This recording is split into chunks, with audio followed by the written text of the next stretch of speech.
Hey, you guys, welcome to night one of Members Only Book Club here on my so-called Gen X life. My name is Natalie, and of course, this is my channel. This is only for members of the channel, so I have cut this down and cut this off so the public cannot be here. So this is a closed off space for members of this channel to discuss the books that we are going to be reading this year, starting off with Generations by William Strauss and Neil Howe. I'm so glad you guys are joining me tonight. I'm super excited about this. I've been reading this book all day long. I do apologize for my red face right now. I'm going through a major hot flash, and no matter what I do, I can't get the red to go away. So, yay, midlife. All right. Hello, Joseph. Hello, Matt. Hello, Donna. Hello, Six Slayer. Hello, Lil Goth Ghost. And let's see who else we got here. Eggman Rocks. Awesome. Rebecca's here. Dale's here. Awesome. Vizak, hello. You didn't get the book yet. That is okay. We are just going to go over the preface tonight. I'm going to introduce the book to you, and I'm going to give you some assigned reading for next week. So I'll give you a chance to get the book and also to get caught up on the reading. I'm also tonight, I have the audio version as well. So tonight I'm going to play some excerpts from the preface. We're going to discuss it a little bit, and I have a couple of questions, and then I'll give you your assignment for next week. My plan is to go through this book over the next 13 weeks. See what I did there as the 13th generation? We are the 13ers.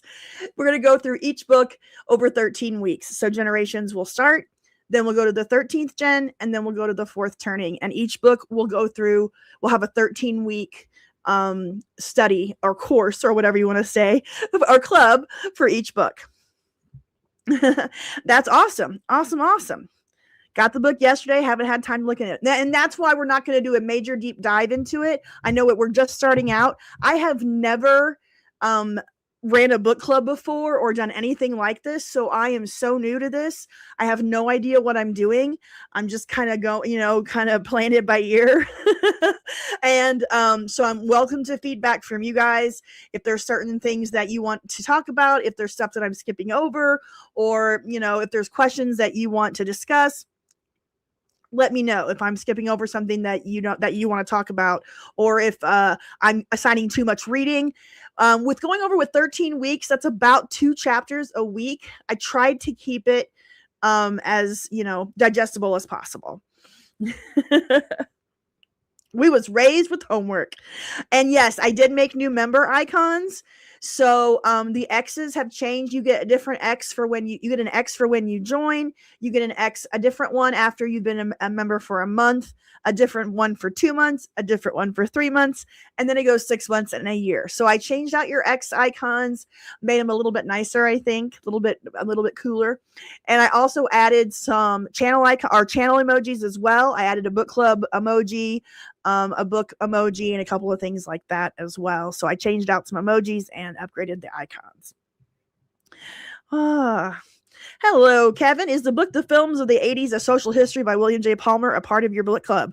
It is not at the moment, but it can be in the future, depending on how this goes.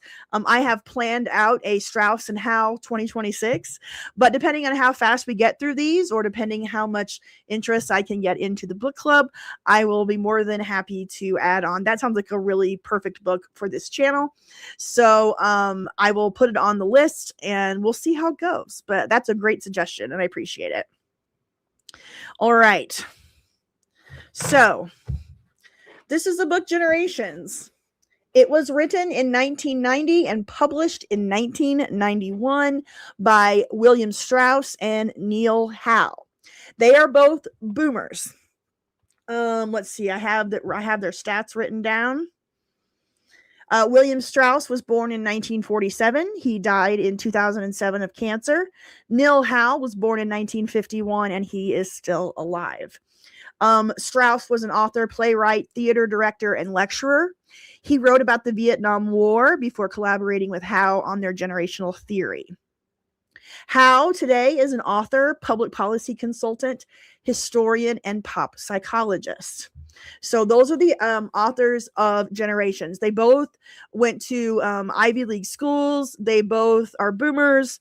They both worked in Washington, D.C., both authors, both historians, and they were the ones who invented or came up with the idea of generational theory.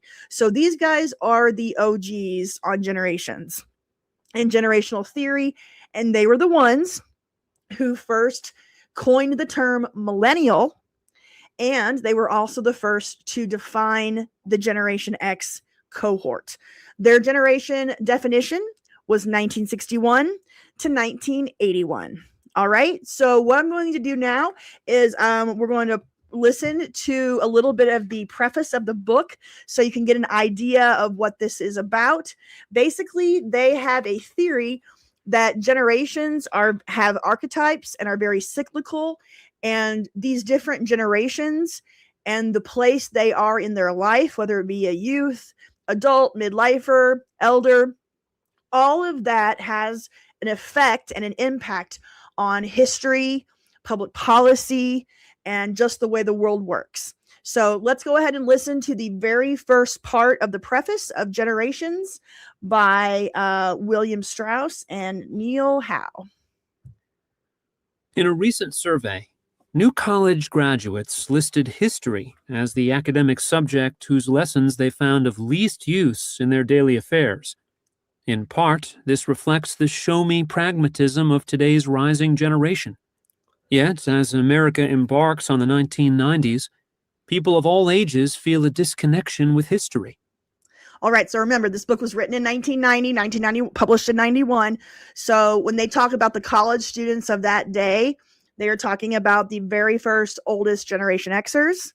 And according to them, the new college graduates listed history as the academic subject whose lessons they found at least use in their daily lives. Many have difficulty placing their own thoughts and actions, even their own lives, in any larger story. As commonly remembered, history is all about presidents and wars, depressions and scandals, patternless deeds done by people with power far beyond what the typical individual can ever hope to wield. If history seems of little personal relevance today, then what we do today seems of equal irrelevance to our own lives and the lives of others tomorrow. Without a sense of trajectory, the future becomes almost random. So why not live for today? What's to lose? During the 1970s and 1980s, this today fixation has rumbled throughout American society, top to bottom. Our presidents and Congresses have expressed a broad-based preference for consumption over savings, debt over taxes, the needs of elders over the needs of children. In our private lives, we have seen the same attitude reflected in parents-come-first family choices, adults-only condos, leveraged Wall Street buyouts, and the live-fast, die-young world of inner-city drug dealers. All these actions are more of a piece than many of us may feel comfortable admitting. We offer this book as an antidote. More fundamentally, we hope to give a perspective on human affairs unlike anything available in the usual history and social science texts. Once you have listened to this book, we expect you will reflect differently on much that you see in yourself, your family, your community, and the nation. All right, so in the preface, they're telling us, at least to me, and I don't know, I mean, I listen to you guys and see what you think there. So, it's really interesting for me to hear a boomer's perspective in the early 90s when we were just kids about the state of the world. Now, you got to remember, in 1990, 1991, the Soviet Union was fought. The Berlin Wall had just come down. The Soviet Union had crumbled. It was before Bill Clinton was elected president, so we still had George Bush as president. We were going through a recession. The Gulf War was going on. And from that time in history, the previous 7 presidents, including George Bush, were all of the GI World War II generation. So we had a very, basically what I'm trying to say is the GI generation, the parents of the boomers, they were the ones who basically ran everything in the 20th century of America. They were first born in the early 1900s. They died in the late 1900s, early 2000s. And they, not the boomers, built the America that we grew up in, built the institutions, and the Hollywood, the civic duties, television, media. That was the GI generation. They built all of this infrastructure and the highway system. They built everything that we know. And then the boomers took over in the early 90s and took everything global. Turned 17 in 91. I turned 14 in 1991. I started high school that year. So it's really interesting to hear their perspective of what was going on in the world as adults at the time. And what they're saying is history might not seem like it has very much personal relevance. And it doesn't really, you don't really have to look at it to, make any decisions or any predictions about today or the future. But they say that's not true. So you got to know history because there is a lot to the cycles of it and we can learn a lot. And wait till we're going to get to a paragraph here that's going to blow your mind. I can't wait to show it to you. Yeah, they boomed all right. All right, let's keep going on. I'm not going to play the whole introduction. We're going to get to the 13er part, I promise. You may understand better how the great events of American history, from wars to religious upheavals, have affected the life cycles of real people, famous and common, in high political offices and in ordinary families. You may also gain a better sense of how you and your peers fit into the ongoing story of American civilization, a long and twisting human drama that offers each generation a special role. Appreciating the rhythm of this drama will enable you to foresee much of what the future holds for your own life cycle, as well as what it holds for your children or grandchildren after your own time has passed.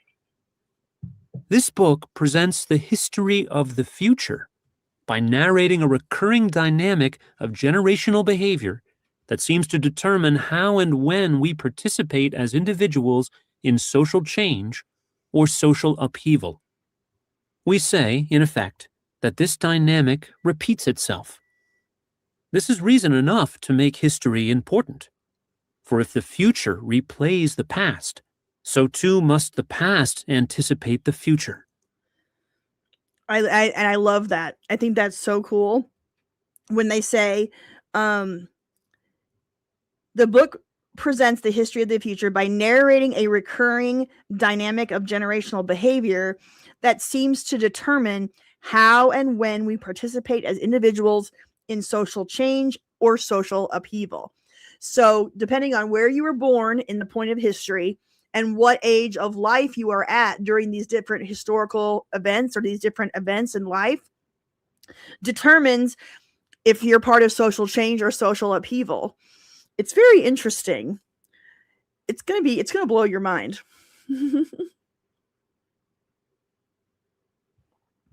Oh, that's fine. That's great, Grindleson. I appreciate that. The full text of the book is available on the Internet Archive. Just Google it. That's fantastic. That means you don't have to buy a copy if you don't want to buy a written copy. I always like to have, the actual physical copies of things. But that's great. So you guys can get access to it without having to wait for it to buy it. Let me see. Internet Archive.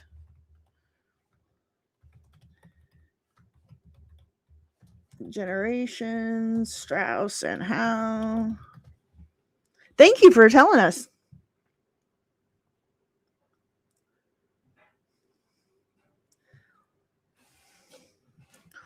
All right, here. I got it. Thank you.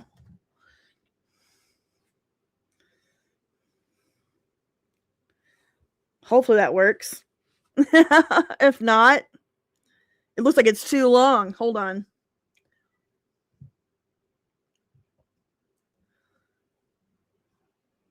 Need a better link than that, don't I? This is great. Thank you. If you got a shorter link that actually works, that'd be great. This one's 2 letters too long for my comment. No, I'm not trying to make any money off books or anything. Like, if you can find it for free online, my God, yes. Yeah, like I need the physical copy to read as well. Like when I'm reading this book, I am listening to the audio version and following along as I'm reading, and then I'll stop it and I'll go back and so I'm a very like intense reader. I'm a quick reader, but then I'll go back and I will dive into stuff that I want to, go back into or revisit. All right. No, I get it. I get it. I get it. I think we're going to be okay on the whole copyright situation. I looked up on, on books. I can't sit here and just play the whole audiobook, but I can play excerpts, just kind of like, when playing a clip of a TV show or whatever. Gotcha. Hey, that's great. That's fantastic. And if you have like a little tablet or something, pull up that Internet Archive. It's perfect. Perfect, perfect, perfect. Thank you, Grendelson. I really appreciate it. Okay. All right, now they're gonna get into defining the different generations at the time in 1991, and then I'm gonna show you where we're at now comparatively. So let's go back. And here's a little bit more of the preface. We retell a favorite old tale in a brand new way. The full story of America from the Puritans forward, presented along what we call the generational diagonal, the life cycle course, childhood through old age, lived by the discrete birth year groups we define as generations. We identify 18 such generations through 4 centuries of American history, dating back to the first New World colonists. Among these generations, we find important recurring personality patterns, specifically 4 types of peer personalities that have, in all but one case, followed each other in a fixed order. We call this repeating pattern the generational cycle. The cycle lies at the heart of our story and offers, we believe, an important explanation for why the story of America unfolds as it does. This is basically the basis of the theory and the basis of their book. So they have all these different generations. They call it the generational diagonal. And it's the life cycle course of childhood through old age. So they divide up the life cycle into 4 different stages, which is youth, rising adulthood, youth, rising adulthood, midlifers, and elders. So at this time, you can, and we'll go through it here in a second, but so we're all divided up into different generations. And at any point in history, you're going to have about 4 generations that are active. You'll have more generations alive, but you'll have 4 generations that are really active in society and everyday life. You'll have, this excludes the tiny babies and the oldest. So we got the 4. So right now our 4 would be boomers, Gen X, millennial, and Gen Z. Those are our 4 base right now. Now at the time, he's getting ready to explain who the 4 generations were when they wrote the book. And they based all of this on cycles and patterns as these different generations age and as the history, or that as events change throughout history. Read together, our 18 generational biographies present a history of the American life cycle and a history of cross-generational relationships. These relationships between parents and children, between midlife leaders and youths coming of age, between elders and their heirs, depict history as people actually live it, from growing up in their teens to growing old in their 70s. One of these 18 American generations, of course, is yours. All but the very oldest or very youngest of our contemporary readers belong to one of the following 4 generations. All right, now they're going to explain the 4 generations that were the base 4 generations for 1991. G.I. Elders, born 1901 to 1924, age 66 to 89 as 1991 begins. Silent midlifers, born 1925 to 1942, age 48 to 65. Boomer rising adults, born 1943 to 1960, age 30 to 47. 13er youths, Yay! born 1961 to 1981, age 9 to 29. And there it is. There's our very first definition of Generation X in any kind of academic print or any kind of academic text. Before this, about 6 months before this book was published, a man named Douglas Copeland, a Canadian, he was born in 1961, wrote a novel called Generation X, Tales for an Accelerated Culture. And it was a novel about young 20-somethings living in LA in 1990. And he described as, these were the next generation, the kids, the baby boomers. So he gave his name, Generation X, was the one that eventually stuck, but it hadn't stuck yet. So in this, they're going to call us the 13ers. And Copeland didn't define years on the generation either. 1961 to 1971 was kind of his thought process, but it was Strauss and Howe who actually put it in terms of 1961 to 1981 in their book Generations. So grandparents were elder GI. Yep. I think most of us had GI grandparents. And I think it's very interesting because as we go through this and into the first chapter of this book, you're going to realize that the world that we know, everything that we know in the world that we grew up in was literally built by our grandparents' generation, by the GI generation. They were the ones who just built the world we know. And it wasn't until the 90s that the boomers took over and then elevated us to a global planet, a global citizenry instead of just Americans. And they kind of took what the GIs had done in America and tried to expand it out globally. But I think it's very interesting that we are still living in a world defined by the GI generation's wars, defined by the GI generation's foreign policy and economic policy, that post-World War II policy and world that we're still living all that, but it's starting to crumble and change. That's the fourth turning, which we'll talk about in the fourth turning.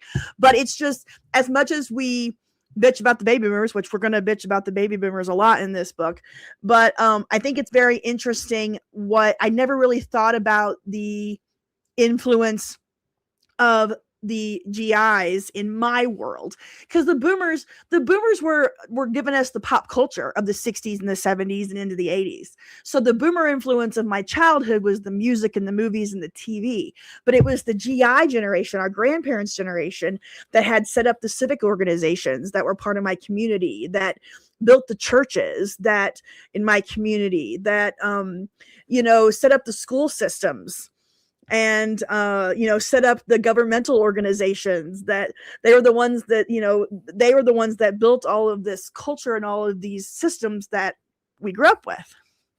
It is my favorite pastime. Yeah, our grandparents were born into a completely different world. They were born into the turn of the 19th to 20th century, most of them. And so our grandparents were born into, a lot of them were born into a world without automobiles, without electricity in their homes, without air conditioning, without any kind of communication outside of their town, their community. So, or even their home or their property. And it's just very interesting. It's very interesting how the world, the American century of the 20th century, that was all GIs. That was all GIs. Yeah. And that's the other thing. The Depression, they grew up in the Depression, and that kind of mindset definitely was passed down to a lot of my dad is an older boomer. He was born in 52, and he still has a lot of the Depression era mindset that my grandparents had, because he grew up in it. He grew up very, very poor. So did my mom. And I mean, not to say that they were destitute. My grandparents ran their own little shops and businesses and things, but they lived a very frugal rural life. Yeah, without refrigerators. I mean, with all of these things that we take so much for granted, our grandparents were born into that world, and then they built this new, I mean, they brought us into the aviation and the space age. They brought us into connecting all of our states with highways. You got to remember that before the 1950s, the states weren't really connected that well to drive. Like, they built the highway system so we could drive from state to state and place to place, which is wild. Grandparents hustled. They did. Grandpa talked about burying potatoes to preserve them. Yep. And you had like your root cellars and stuff down in the ground where you would, you put all your produce and things like that. Absolutely. Oh, well, you're going to find out, Grendelson, because it is listed here in this book. I think it's in the preface as well. I think they're called I think they're the Lost Generation. But we'll go through, we'll find it. Yeah, every day I thank God for indoor plumbing and air conditioning. Like, and this is still a very American thing from what I understand. The rest of the world doesn't go hard with AC like we do in America. But yeah. Grandparents hustled. Grandfather never had a traditional job. He wasn't in the Jewish mafia, but I think he could have been. Nice. Yeah, my grandfather, on my mom's side, he was a World War II vet, and he was a teacher. He was at the local vocational trade school. He taught small engine repair. So that was my grandpa, and he actually divorced my grandma in the early 60s. So my grandparents were actually divorced when I was born, which was kind of interesting for somebody my age, because the divorces really didn't start to go until the boomers. But yeah, so they were very frugal. They had 5 kids. My grandmother didn't work, and then my grandpa, after they got divorced, raised all his children by himself. Grandma took off. And then on my father's side, my grandfather was a salesman. He owned a vending business and distributing snacks and things to different stores. And then he also was a cobbler and later in life owned a shoe store and sold and repaired shoes. Farmers, that's a big one. Yeah. Wow. Your great grandmother divorced your great grandfather in the 30s. Wait, I thought women couldn't have bank accounts or do anything before 1970. I hate those lies. Grendelson salesman, that was a real respectable job, and it was. I mean, and that's the thing, like, before we were globalized. We were globalized in the 90s, but before that, everything was made and created here in our towns, in our cities. And so, my main street my grandpa had the shoe store. He was the cobbler. We had a butcher. We had my grandma later in life owned a dress shop. Things were created and built and maintained and taken care of locally. We weren't importing a bunch of crap from China. So, like, it was a different way of life. And so you could create things, make things, sell things, more respectable. Yep. Yes, I've heard my mom has told me stories very, very similar. Yep, had the porch bedroom in the summertime with the screens up so you didn't get eaten alive by the bugs. Grandma was married 4 times and her husbands kept dying. Was your grandma a black widow, Joseph? The real destruction of America is the outsourcing of manufacturing overseas. And I 100% agree with that. In 1994, Bill Clinton signed NAFTA, the North American Free Trade Agreement. Now, the shipping jobs overseas started in the 80s when all the car plants started to close down and move down to Mexico and stuff. And so the stuff started closing down in the 80s, but by the 90s with NAFTA, everything closed, moved to Mexico, China, Canada, whatever. All the jobs left. And it left Generation X with what they called Mick jobs. That's what Douglas Copeland called it was Mick jobs, because we were very educated going to college, but out of college there were no jobs. So you had to get a job at McDonald's. Yep. No, it was very uncommon divorcing back in the 30s. Did they split all generations into 20-year blocks or change it around based on big social events? That was not 20-year blocks. And that's one thing that's a really good point. Is that it was based around societal events and experiences, collective experiences as a common age group cohort.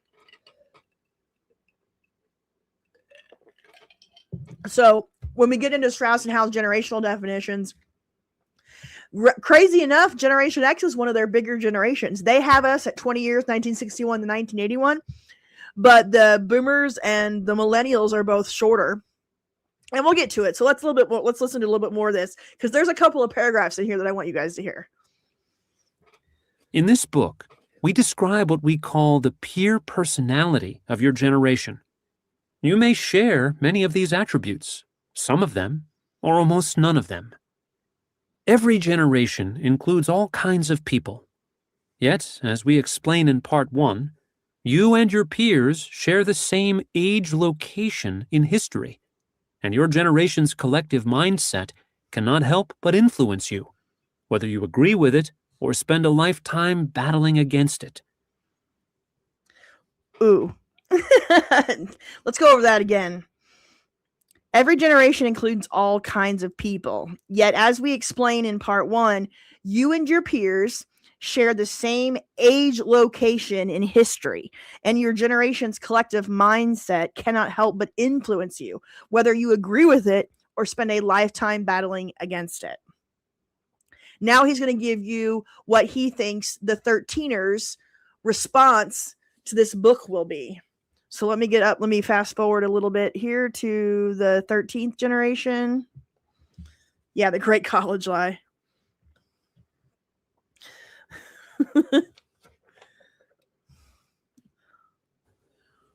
But there is cause for hope. Hold on, I gotta find the 13th generation. I'm gonna skip over the part where he talks about the older generations, because we're still in the preface, by the way. I should have marked down the timestamp for this. I apologize for not doing that. Apology of generations. Hold on. I'm going to pull this down for just a second and find it. A theory of historic experts have to say. And in the spirit of the aging William Ellery Channing, but you are reaching for Tenny, so generously directed everywhere else. I'll get there. Sorry I didn't prepare. Unlike the silent, you have never boom boom in life. To understand how this happens, you need to step outside your inner absorption. Okay. I'll get there. Yeah, their preface was really good.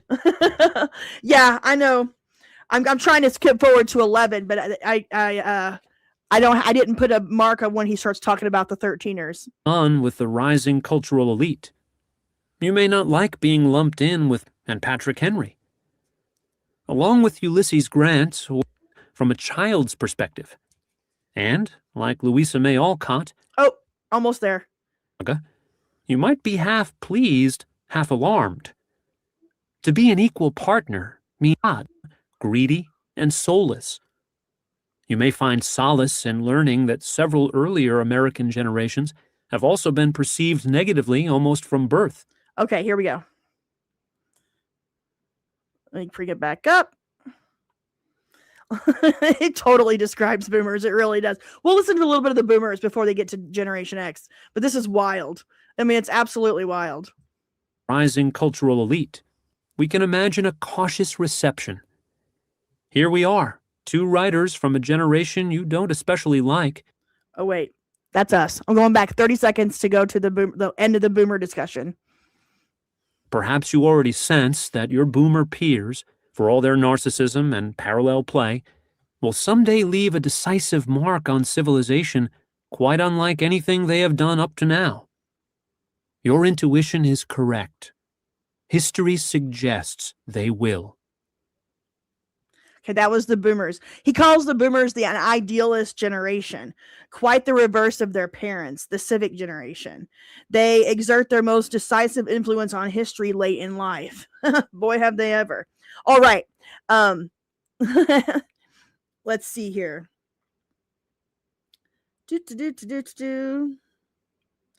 Yeah, I think boomers, for all their narcissism and parallel play, will leave a decisive mark on civilization quite unlike anything they've done up to now. I think that was very correct because he was writing in 91. The boomers, were still in their 30s and 40s, and he said that the boomers haven't really made their mark yet, but they're gonna. And I think he was right.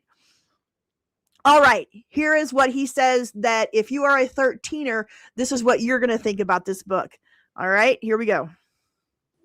If you are a 13er, we can imagine a cautious reception.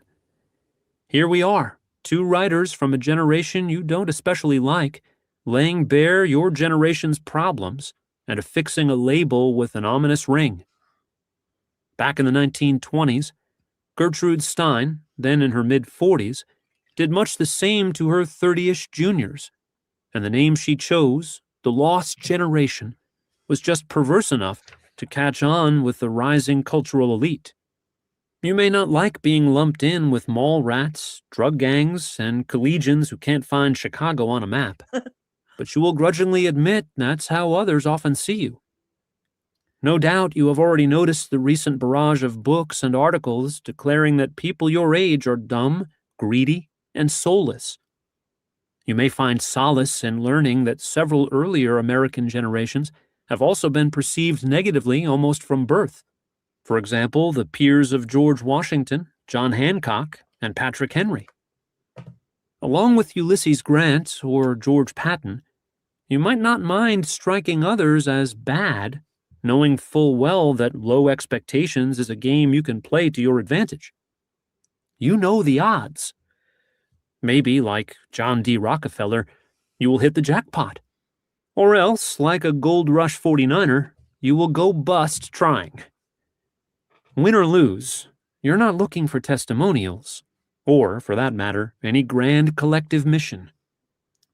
When you notice that we've made your generation an equal partner to all the others in our saga, you might be half pleased, half alarmed.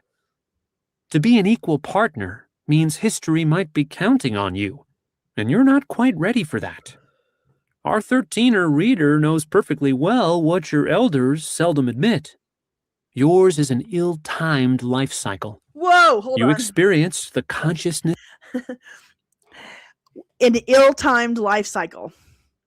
That really got me. I was like, what? That makes so much perfect sense. From where we were born in history until now. An ill-timed life cycle. And yes, we are, in their theory, we are parallel to the Lost Generation. This revolution of the late 1960s and 1970s from a child's perspective. And, like hold on. Let's try it again.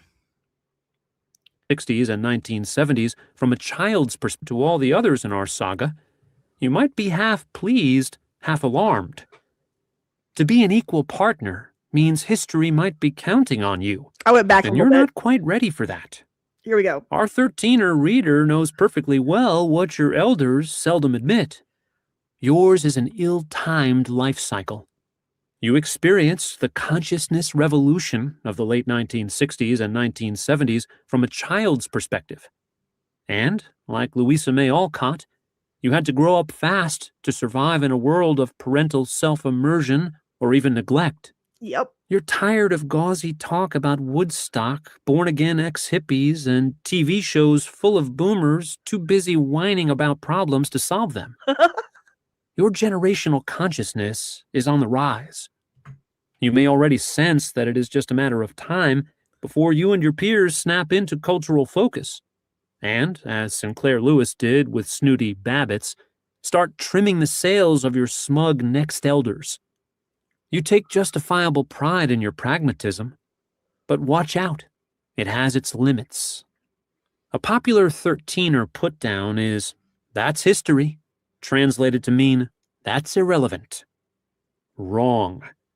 We urge you to look eyeball to eyeball with other reactive types especially at those generations, like Captain Kidd's, Benedict Arnold's, William Quantrill's, and Al Capone's, whose entire life cycle was spent dodging the criticism and mistrust of others.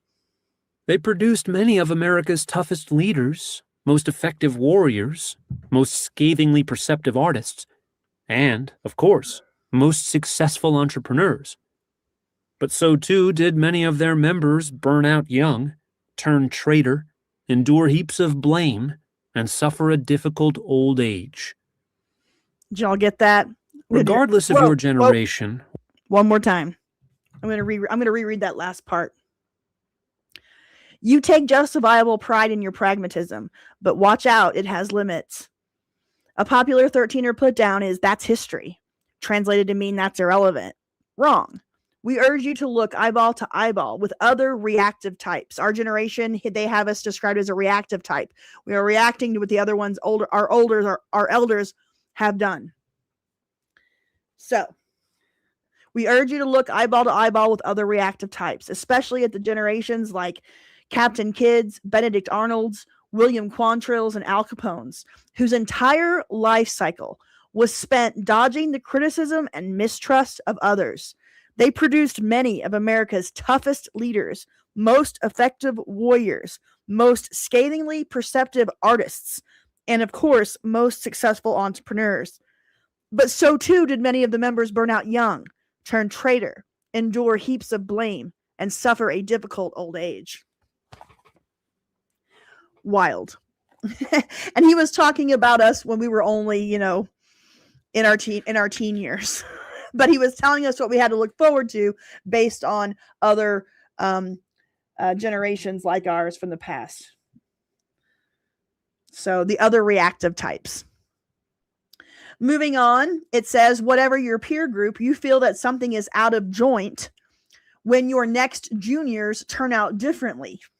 So our next juniors would be millennials. Let us reassure you, they write, Americans have felt so much the same sense of generational warp for centuries. By nature, we all want to believe in an unvarying life cycle. This makes life more predictable and hence more manageable. That is not, however, how generations work. It isn't true in the early 90s. It wasn't true during the circa 1970 generation gap, nor was it true in 1950 or 1930, nor for that matter in 1830, 1730, or 1630.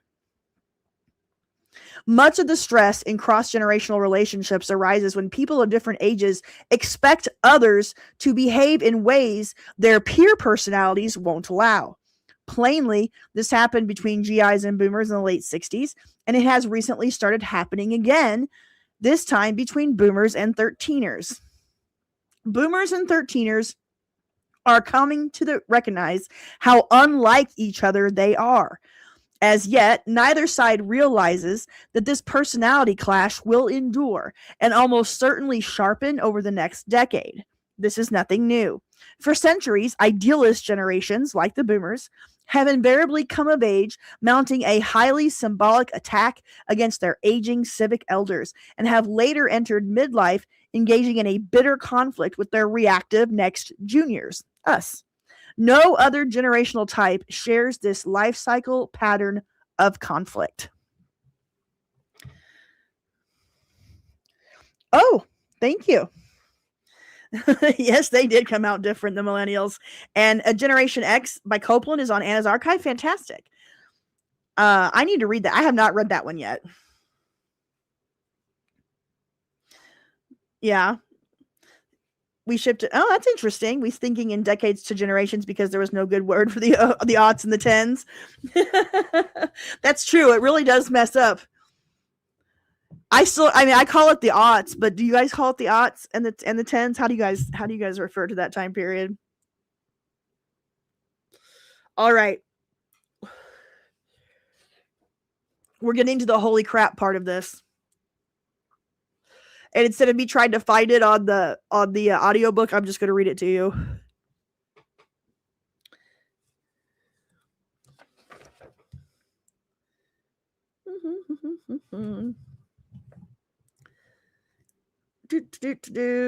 Okay.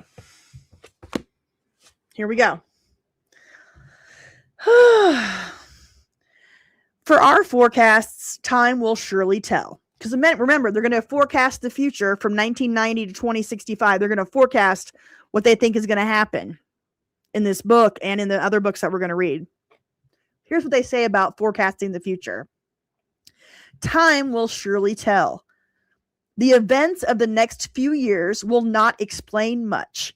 10 years will reveal something, 20 years quite a bit, and 40 years will close the case one way or the other.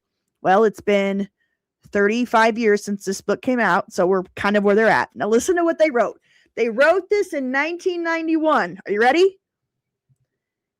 Anyone who claims to possess a vision of the future must present it with due modesty, since no mortal can possibly foresee how fate may twist and turn.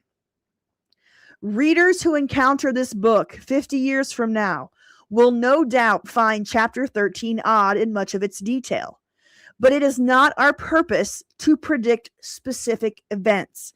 Rather, our purpose is to explain how the underlying dynamic of generational change will determine which sorts of events are most likely.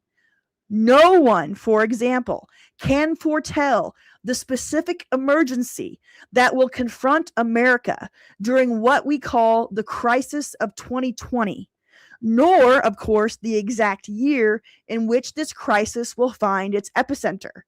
What we do claim our cycle can predict is that during the late 2010s and early 2020s, American generations will pass deep into a crisis era constellation and mood, and that as a consequence, the nation's public life will undergo a swift and possibly revolutionary transformation.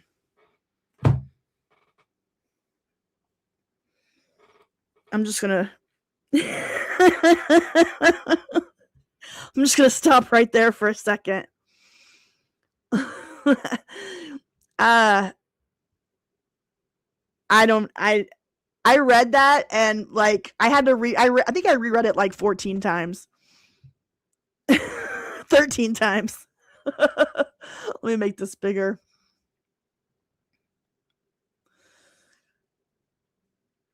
All right. Here it is. I'll highlight it one more time. I'm going to read it one more time. No one, for example, can foretell the specific emergency that will confront America during what we call the crisis of 2020, nor, of course, the exact year in which this crisis will find its epicenter. What we do claim our cycle can predict is that during the late 2010s and early 2020s, American generations will pass deep into a crisis era constellation and mood, and that as a consequence, the nation's public life will undergo a swift and possibly revolutionary transformation. So yeah, 2000, and we're going to get into that in the fourth turning. We'll get into 2001, Vizak and the towers. But this right here, guys, is why I wanted to read these books and go over them with you, because I feel like this paragraph right here gives their theory a shit ton of merit. Am I wrong? I feel like the merit here, you know, even if they get other things wrong, I feel like where they're coming from and their perspective on this and how they're trying to define things and quantify things and explain things, I think this paragraph here gives this theory a lot of merit. And so it makes me very excited to read these books, because each one of the books that we're going to read this year were all written in the 90s, and they all made some amazing predictions, and they got a shit ton right. Like, we're talking like 90% of it.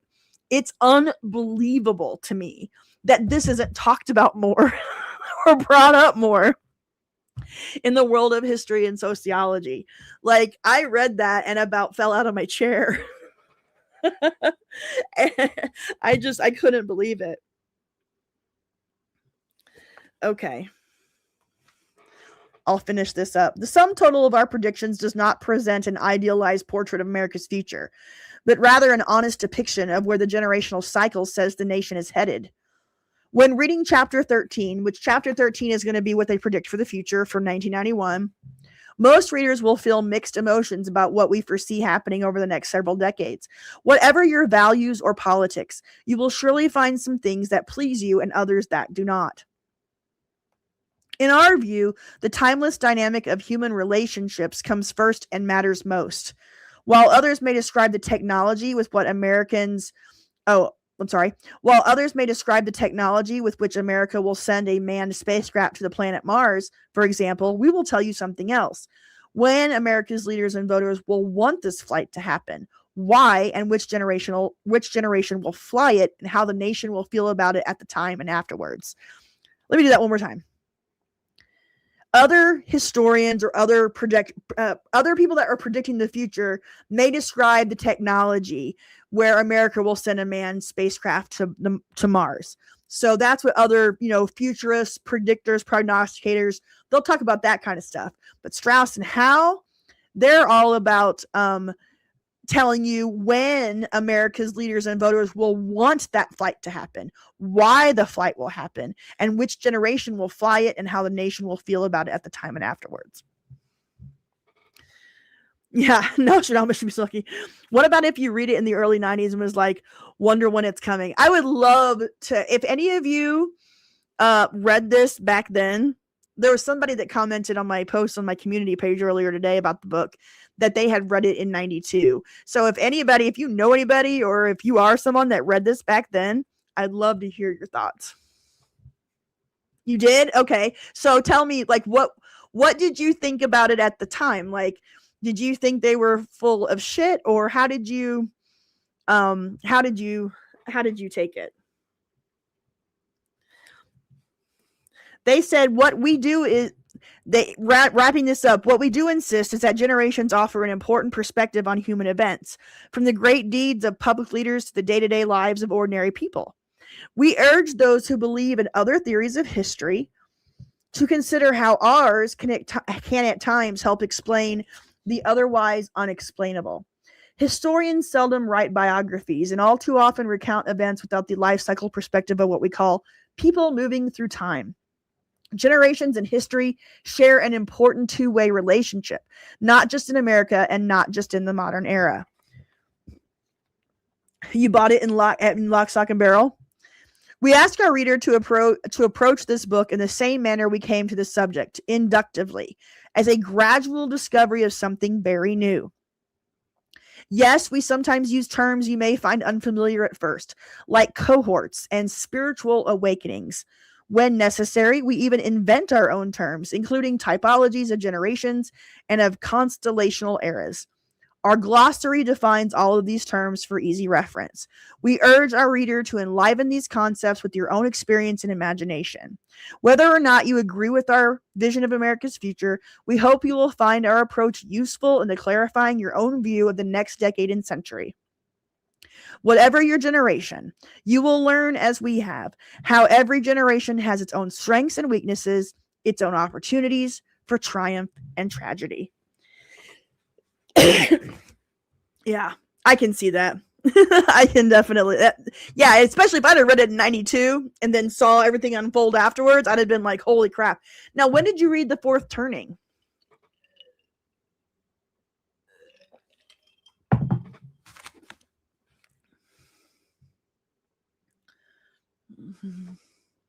Oh, you only read parts of The Fourth Turning. Oh my God, wait till we get to that book. That book will blow your mind.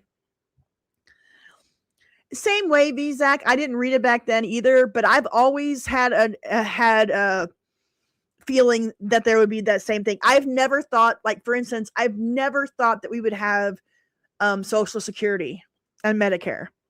I've never thought. I from my earliest memories, when I even was aware of what those things were, I was like, there's no way that will be there when we get older, when we turn 65.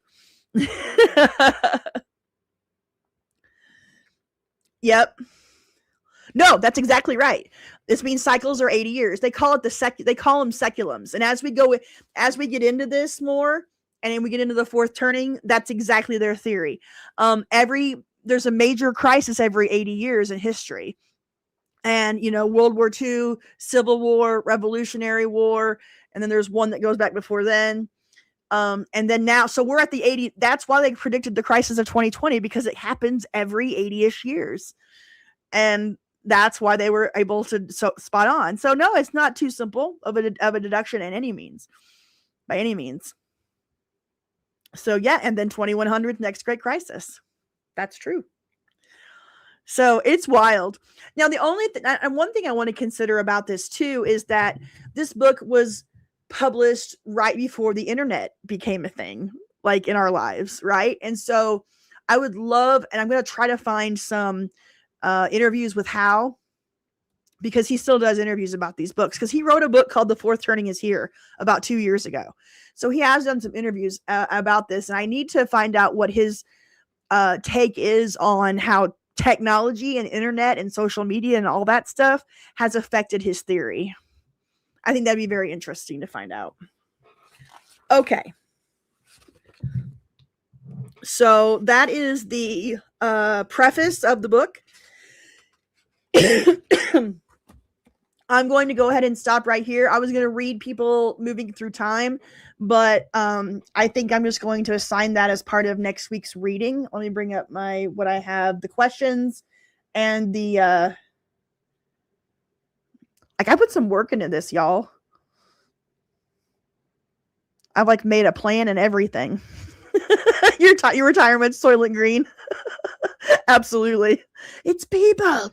It's people. Oh. Yep, that's a good point. Yeah, I remember, I think the first time I heard Generation X was probably right when I graduated high school into college. So mid 90s, 95, around then. That would be my guess, but maybe it was a little earlier. Were they calling us that when Reality Bites and all that shit came out? I don't remember the first time I heard it, but I remember thinking that was a weird. I think I heard Slackers more than I heard X at first. I could be wrong.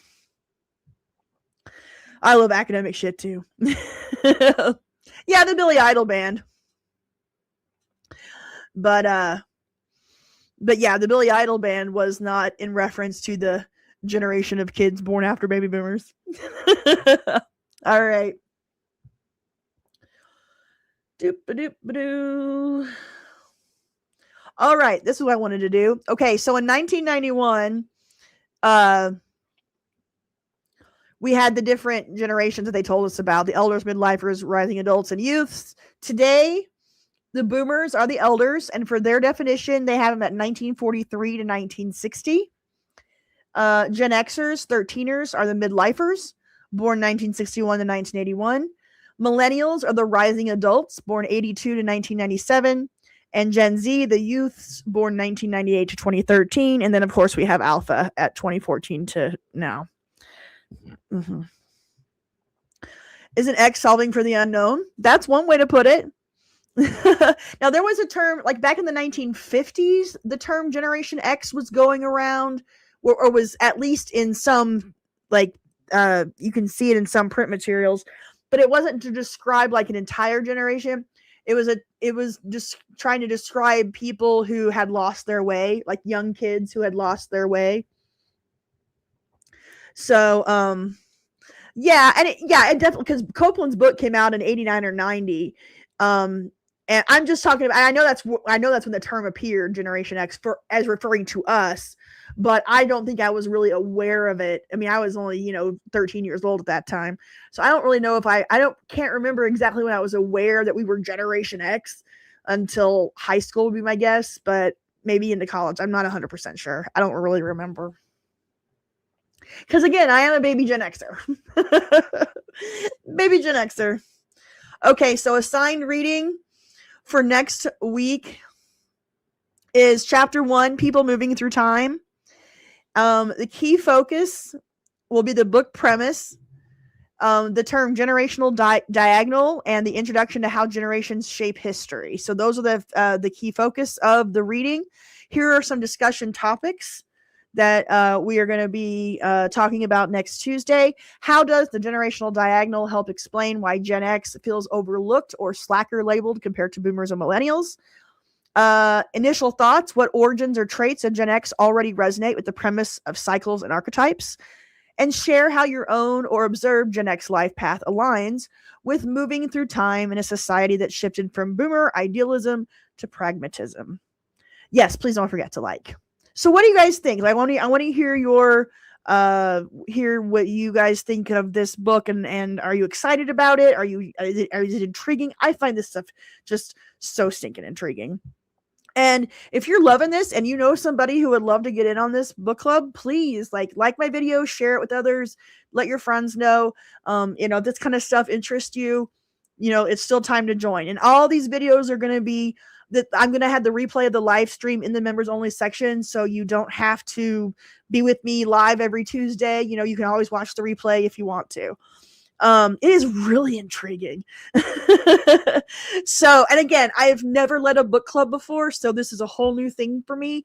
So I am going to do my best just to not bore you too much and to try to make this fun and exciting and engaging and something that, is that you look forward to every Tuesday night. I'd really like to grow this book club. I would love, by the time we get into the summertime with 13th Gen, or the spring, I should say, with 13th Gen, and then the summer with the 4th Turning, I would really love to have this group grow. I think right now I believe I have about 75 people on this level of I've got 5 on that level. So I'd love to get it up to, 100, maybe double it to 150 by the summer. I think that'd be amazing. Have a nice big group to go through these books and discuss over the next few months. Yeah, that's true. That's a good point, V. Zach. It's we are definitely a sandwich generation, sandwiched between two ginormous generations, and then Gen Z is like us, like Gen X and Gen Z. We are very mirrored as well. Gen Z is a very small generation like us. Gen X was the first generation to, with birth control and abortion. So we were there were a lot of Gen Xers that were never born. And same thing that happened with Gen Z. About a third of Gen Z has been aborted, which is wild. Like, that's insanity. But so we have Gen X and Gen Z are very small.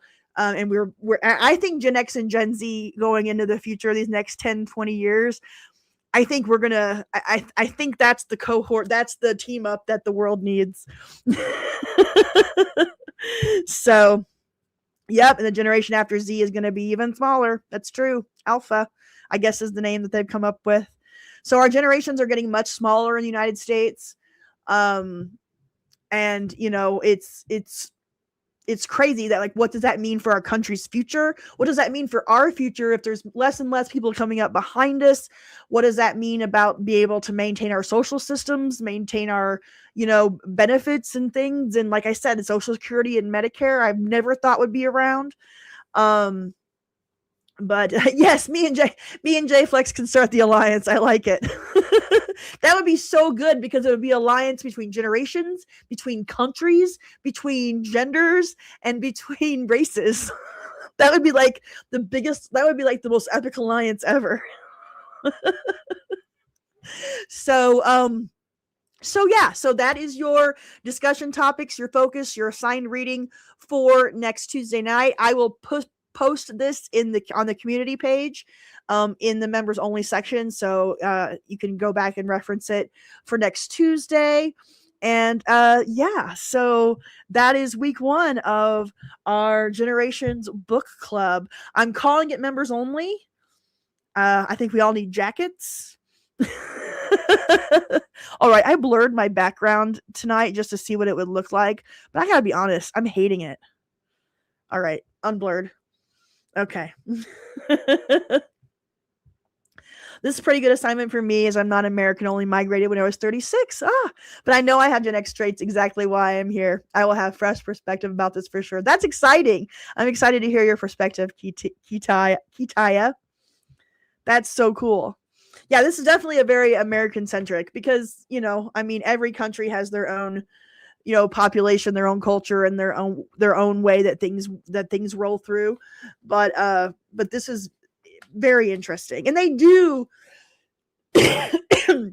bust it out a little bit outside of America, but it's definitely Western world focused. Yeah, I know. I got different backdrops. I'm the plan is for I'm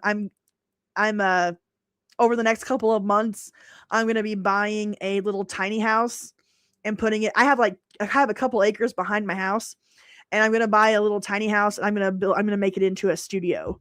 And so I'll have all kinds of different backgrounds and fun gadgets and things like that. So I'm hoping by the fall I'll have it purchased and set up and outfitted for the studio. Yep, a tiny house. Yep. Here, I'll even show you. Let's see if I still have it up here. It was on my laptop that I had it pulled up, but I have like a 10 by 24 picked out with a loft, and there's nothing inside it. It's a complete empty. Like I'll have to completely outfit it myself. I am so Missouri. So, but I'm really gonna try to be all the fourth turnings on Anarch's Archives too. Awesome. But yeah, like I'm gonna be building out my channel. Oh, and Dave has officially, like, we've made his channel, and we're gonna start making hopefully his first video this week. It's called I had made a clips channel because I was going to have a separate channel from mine just to play short clips of my big videos. But I've decided that instead of spending my time clipping out my videos and making a clips channel, I'm going to spend that time helping my brother get his channel going. And so I've turned my clips channel into Dave's channel. It's called oh, hold on. Man of Leisure. That's what it's called. Here, I'll show it to you so you can subscribe if you haven't already. He's going to be totally renovating his old 1986 Toyota Corolla AE86. He's also going to be going golfing, doing some handyman work, just being a guy in his 40s basically is kind of what the premise is. Let me find his channel so I can show it to you.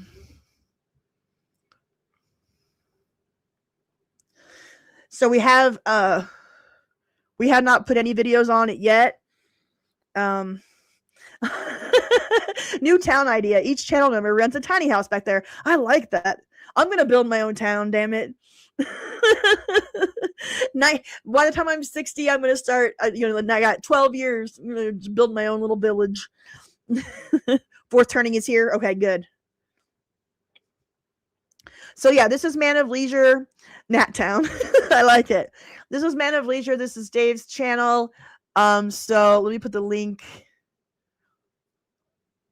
so you guys can subscribe to him. I'm gonna try to get him going and get his channel built over the next couple of months and get him going. But yeah, so Man of Leisure, that's gonna be Dave. Yep, the Nat Town Mall. It's gonna be Nat Town with a mall and a internet cafe. I'm telling you, if I can become a multimillionaire, I'll do it. Just, I got to build my media company first to make my million. Okay, guys. I really appreciate you guys hanging out with me tonight. Don't forget to join the Discord if you haven't already, because tomorrow night we're going to start watching Little House on the Prairie for the beginning. The pilot episode tomorrow night, and then we'll do 2 episodes every week until we finish the series. On Thursday nights, we're doing The Incredible Hulk. We're starting with the pilot and going through the series every Thursday night. And then, of course, Fridays, we do my so-called live stream. So, that all being said and done, you're in the Benetton wing of the mall. I like that. That's good. All that being said and done, I am working on a new video. Hopefully, it'll be out by Friday. If not, it'll be out this weekend. Otherwise, y'all have a great night. I hope a great rest of your week. Thanks for hanging out with me, joining me. And don't forget to like this live stream. Invite your friends to join us. We're going to have a good time this year. All right. Thank you guys so much. Have a great night. I will see you all on Friday. Okay, bye.